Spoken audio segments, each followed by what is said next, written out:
international cooperation agreement. Dr. Armando Noahil delivered this baby just a few hours ago. I'm the only obstetrician in this area. It's our busiest field, so I'm on call 24 hours a day. The Cuban medical teams aren't in this country just for the emergency. In the 12 years that they've been in Haiti, they have treated more than 17 million cases. Most of them, in fact, in places where there are no Haitian doctors or other foreign doctors, for that matter, available. In this downtown hospital, 75-year-old Imen Fortune, who is virtually blind, waits patiently for her turn to have her cataracts removed. I used to sell food and work, but now I am helpless without my sight.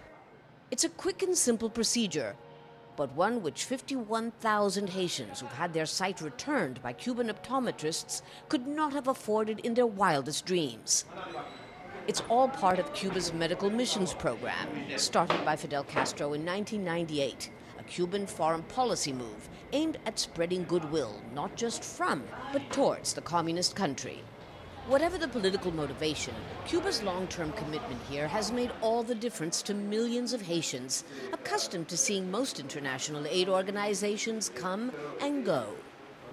Lucia Newman, Al Jazeera, Mimbale, Haiti. All right, let's take you back to Egypt now, where thousands of pro-democracy activists have returned to Tahrir Square, Liberation Square, this Friday to mark 1 week since Hosni Mubarak stepped down as president of Egypt.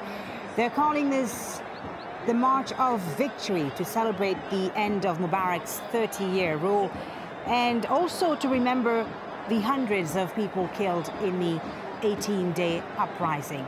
So this March of Victory being held in Liberation Square, Tahrir Square, which was the epicenter of the anti-Mubarak demonstrations, but a rally also being held in the second largest city in Egypt, Alexandria. Huge crowds again in Tahrir Square this Friday.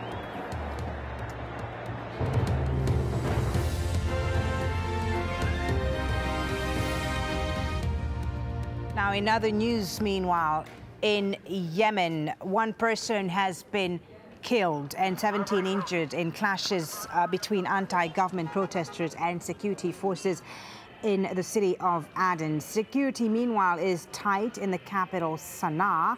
Thousands are expected to take to the streets there Friday afternoon in what's being called the Friday of Rage.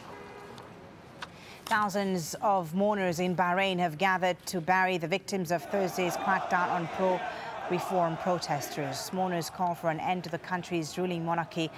Bahrain's top Shia cleric has called Thursday's deadly police attack on protesters a massacre.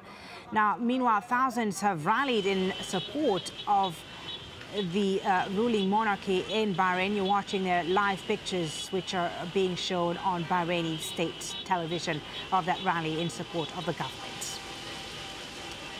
In Libya, demonstrators defied a crackdown by the country's security forces and took to the streets in 5 cities on Thursday. At least 20 were killed as pro- and anti-government protesters clashed. Police in Afghanistan say 9 people are dead after a bomb blast in the eastern city of Host. A further 30 were injured in the attack, which was carried out by a suicide bomber with a carload of explosives. Most of the victims are civilians. The Taliban have claimed responsibility.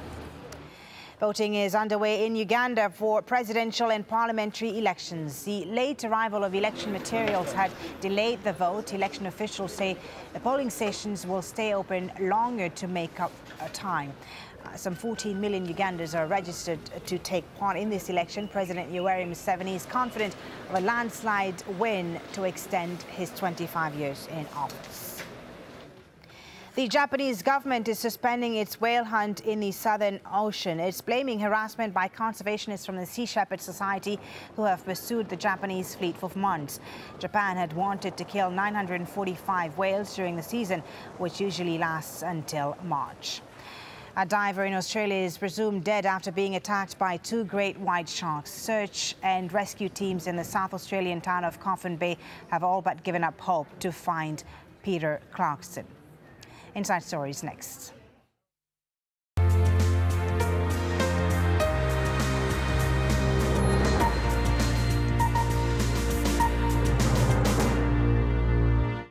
Sandwiched between countries swept by revolutions, Libya now gets a taste of the protests brewing in the Arab world. What's prompted people to come out onto the streets there? And can Muammar Gaddafi survive the challenge? This is Inside Story.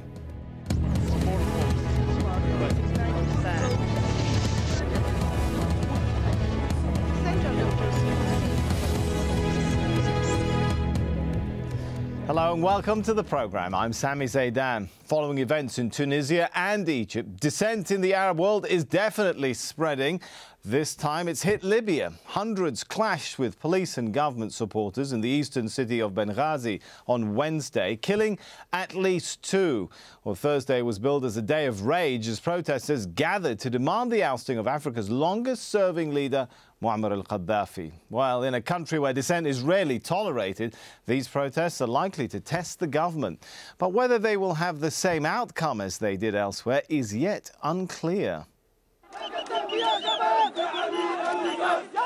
Chants and slogans calling for the end of the regime, this time in Libya. These videos published online claim to show anti-government protesters in Beida on Wednesday. Although we can't independently verify the footage, witnesses say demonstrators marched about 4 kilometres into the city centre. There they burnt down the police headquarters and set a vehicle alight. They're calling for social justice and freedom and to overthrow the regime. They started burning the pictures of leader Muammar Gaddafi. The police force used force, tear gas and live rounds. The protesters are against the Libyan leader Muammar Gaddafi, who's been in power for more than 40 years. The state-run television station has been showing rallies in Tripoli on Thursday in support of Gaddafi.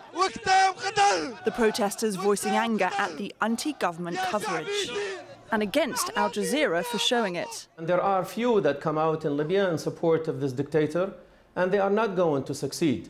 And as to the fact that we cannot verify these things, that goes to it verifies and validates the fact that this dictator has put a clamp down entirely on all media, on all outlets in Libya. So Libya is a black hole as far as the rest of the world is concerned. They don't know what is going on in Libya, and we are trying to do the best we can with the things that are available to us to get the word out. This may just be the start of unrest in Libya. Anti-government groups have been using online social networking sites to round up more support and calling for Thursday the 17th to be Libya's day of rage. Caroline Malone, AlJazeera. Well, for more on this, I'm joined by our guests from London, political activist and Libyan political dissident living in the British capital, Jamal Gumati. And from Boston, Roger Owen, professor of Middle East history at Harvard University. He specialises in economic and political history.